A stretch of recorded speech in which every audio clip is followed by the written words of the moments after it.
biology in that way is quite similar. All you need is one authentic specimen, for you to go, okay, this is, there's a new form of life we never knew about before. One fossil even can do it, which is in stark contrast to what you would normally think of as the approach, I guess, in physics and chemistry and that kind of thing, where what you're looking for is reliability over a very large aggregate of investigations. Yeah.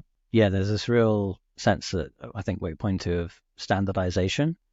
And that standardization is kind of like a double-edged sword, because while it creates kind of familiar and reliable inroads to the subject, it also creates kind of barriers to change. And there's a bunch of assumptions I think is interesting in terms of science, is that whatever language gets standardized sort of sets a precedent for what else can be included. So for example, in physics, we have like the languages are all very much around kind of objects and particulars, and that means that like a process orientated language is quite foreign in that realm, and whatever kids get taught in school is the standardization becomes again a barrier to creativity of sorts. Like this great exploration of how standardization creates stupid kids because they're not able to think about alternatives or how alternatives might even be formed. Yeah, I think that point in particular is very influential, and I think even